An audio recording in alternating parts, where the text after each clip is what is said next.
Hi friends, तर कसे आहात? माझ्या मिनी ब्लॉगमध्ये तुम्हा सर्वांचं स्वागत आहे. तर काल गेली होती मी भाजी घ्यायला, कारण घरातली सगळी भाजी संपली होती आणि तुम्हाला तर माहितीच आहे, घरात भाजी सारखी अशी कुठली वेगळी ना वेगळी भाजी लागतच असते. तर भाजी संपली म्हणून गेली, तर चला म्हटलं दूधही संपलं होतं, तर मग दूधही घेऊन आले. आणि दूध घ्यायला जेव्हा मी डेअरीवरती गेले, तेव्हा तिथे मला त्या डेअरीवाल्यांकडं नुकतंच चीक आलेला होता गाईचा. आता गाईचा चीक म्हणजे काय, तर जेव्हा गाईला वासरू होतं, पिल्लं होतं किंवा कालवड होते, आता हे तुम्ही ज्याही समजू शकता.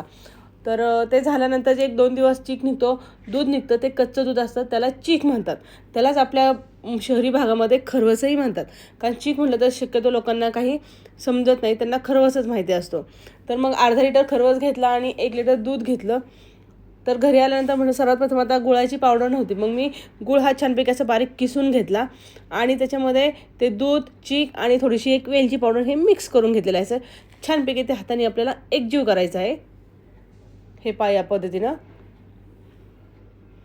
कारण जर तुम्ही हे एकजीव नाही केलं तर ते एकाच ठिकाणी असं त्याचा गूळ किंवा मग ती वेलची एकाच ठिकाणी असं ते छान नाही लागणार खायला. त्याच्यामुळे पूर्ण असं मी अगोदर हाताने एकजीव करून घेतलं, नंतर मग स्पूननी पण एकजीव करून घेतलं. आता छानपैकी हे एकजीव झालेलं आहे.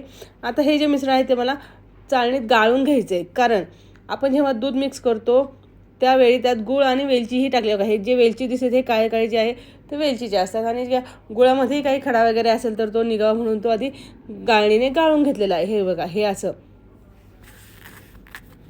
आणि खरवस हा शक्यतो उन्हाळ्यामध्ये नाही, शक्यतो हा पावसाळ्यात आणि हिवाळ्यात खाल्लेला चांगला असतो, कारण खरवस हा उष्ण असतो. त्याच्यामुळे थंडीच्या दिवसातच ह्या खरवसाला जास्त प्रमाणात मागणी असते आणि जास्त प्रमाणात खातातही. तसं आता एका पातेल्यात मी स्टीलच्या पातेल्यात गरम पाणी करण्यासाठी पाणी ठेवलं होतं आणि त्यातच हे पातेलं मी असं ठेवलं आहे. आता हे झाकण हलू नये म्हणून यावरती मी खलबत्त्याचा खलबत्त्याच्यावरचं आपण ते कुटतो त्याला काय म्हणतात ते ठेवलेलं आहे. त्याच्यावरती परत झाकून ठेवलेली आहे.